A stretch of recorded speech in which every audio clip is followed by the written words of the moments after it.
Assalomu alaykum hurmatli onajonlar. Bugungi onlayn darsimiz aynan bolalarning ruhiy rivojlanishini 3 yosh 5 yosh oralig'idagi holatlari qanaqa bo'ladi? Aynan sog'lom bolalarning bu yoshda rivojlanish ko'rsatkichlari, normativlari va kasalliklar belgilari haqida gaplashamiz. Hurmatli onajonlar, diqqat qilamiz. 3 yoshdan 5 yoshgacha bo'lgan bolalarning ruhiy rivojlanishidagi quyidagi normativlar bo'ladi.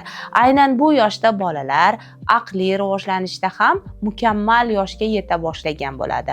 Ular atrof muhitni anglagan, o'zlarining so'z boyligi 2000 dan 3000 gacha so'z boyligiga ega bo'lgan, biron bir gapni tugallangan, ma'noli qilib, biron bir voqea hodisani bemalol tuzib sizga gapirib bera oladigan bo'lishlari kerak. Ular har bir so'zni aqlli ishlatishi, ya'ni gapda ega kesimlarni to'g'ri qo'yishlari shart. Undan keyin aynan bu yoshda bolalar atrof muhitga haddan ziyod qiziquvchan bo'ladi. Ularga kattalar bilan muloqot qilish yoqadi. Ya'ni ular katta yoshli odamlar bilan suhbat qilishga ham intilishadi. Ularda, ya'ni normal, sog'lom bolalarda atrofdan cho'chish, odamlardan qo'rqish hissi bo'lmaydi. Ular bemalol kollektivda, bog'chada yoki odamlar davrasida o'zini yaxshi his qiladi va o'zini emotsiyalarini, o'zini his-hayajonlarini, kulgisini, xafa bo'lganligini to'g'ri ifodalay biladilar. Bundan tashqari, aynan 3 yoshdan 5 yoshgacha bo'lgan davrda ularda hid, ta'mni aniq ajratadilar. Hidda aynan kerakli, foydali, mayin, shirin hidlarni pozitiv qabul qilsalar, yoqimsiz hidlardan bu unga yoqmasligini bemalol emotsiyalari bilan tushuntiradilar.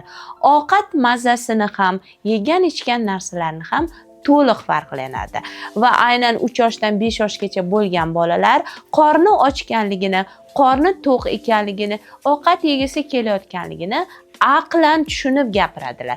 Ya'ni ular palapartish, to'ymas bo'lib yeb yotmaydilar. Ya'ni keragicha o'zini organizmga kerak ovqatni yeb, sizga to'yganligini to'g'ri tushuntira oladilar. Agar diqqat qiling, yeb to'ymasa, ya'ni ko'p yeydi, takror yeydi, nima yeganini tushunmaydi, bu yaxshi belgi emas. Diqqat qilib, miyangizda saqlab tursangiz, keyingi noxush belgilarni ham aytaman. Keyingi belgisi aynan 3 yoshdan 5 yoshgacha, ya'ni 3 yoshdan 6 yoshgacha bo'lgan davr maktabga tayyorlanish davri ham desa bo'ladi. Biz oldingi darslarimizda 0 yoshdan 1 yoshgacha, 1 yoshdan 3 yoshgacha bo'lgan davrda bolada har xil harakatlarning paydo bo'lishi, o'zini tanasini anglash davri, tugma taqishni o'rganishi, qo'g'irchoq o'ynashni o'rganish haqida gapirgan bo'lsak, endi aynan 3 yoshdan 5 yoki 3 yoshdan 6 yoshgacha bo'lgan davrda bolalar maktabga tayyorgarlik bosqichi yoki davri ham desak bo'ladi.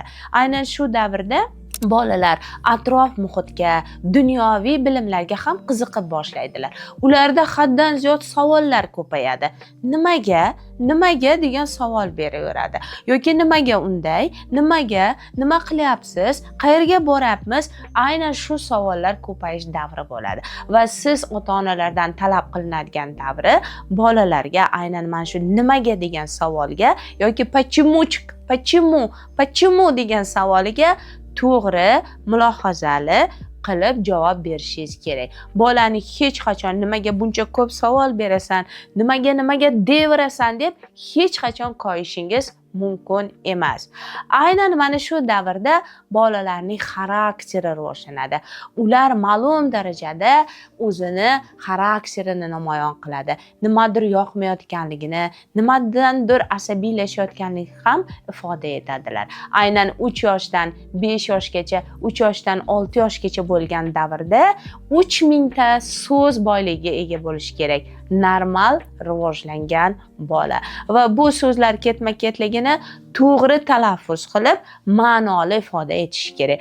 Bolada hech qanaqa soqovlanish belgilari bo'lmasligi kerak va undan keyingi asosiy belgilardan biri uyalish hissi.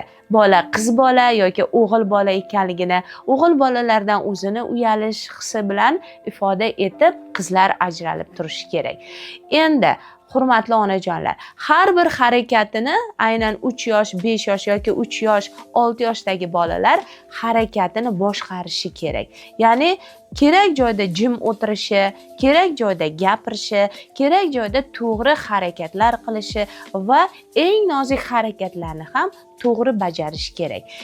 Men aytib o'tgan, yuqorida sanab o'tgan gaplar bu normal rivojlanayotgan, psixologik, aqliy rivojlanayotgan bolalarga taalluqli bo'lsa, endi diqqat qilsangiz, aynan 3 yoshdan 5 yoshgacha bo'lgan davrda qanday ruhiy buzilishlarni sezsangiz, bolangizda u yoki bu holatda ruhiy rivojlanishda muammo bo'layotganligini bilib olasiz. Diqqat qiling. Aynan 3 yoshdan 5 yoshgacha yoki 3 yoshdan 6 yoshgacha bo'lgan davrda bolalar besabab tirnoqlarini yeyish holati, tirnoqlarini tishlab o'tirish holati. Ikkinchisi, o'tirgan joyda oyoqlarini noixtiyoriy harakatlar qilishi. Bu ikkinchi noxush belgi. Uchinchi belgi, sochlarini, qoshlarini yulishi. Bu ruhiy buzilishi bor bolalarga xos hisoblangan eng yomon signal belgi hisoblanadi. Va to'rtinchisi, haddan ziyod agressiv baqir-chaqir, atrofdagi ukachalarini, o'zidan kichkina bolalarni va o'zi bilan tengdosh bolalar bilan yoqalashib, urushib, janjallashib ketishi va qo'liga tushgan luboy jismni, piyola bo'ladimi, qoshiq bo'ladimi, o'shani otishi va o'zini agressiya bilan ushbu harakatini boshqara olmasligi, haddan ziyod baqirib chaqirishi va diqqat qiling, yurganida shoshib yurishi va turtinib tez-tez yiqilishi.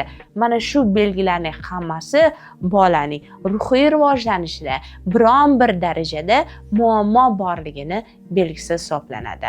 Hurmatli onajonlar, eng yomon yana siz e'tibor qiladigan belgilardan biri fobiyalar. Fobiya degani qo'rquv hissi. Aynan 3 yoshdan 5 yoshgacha bo'lgan bolalar hech narsadan qo'rqmasligi kerak. Agar ruhiyatida biron bir o'zgarishi bor bola bo'lsa, atrofdan ham qo'rqadi, odamlardan ham, ko'chaga chiqishdan ham qo'rqadi.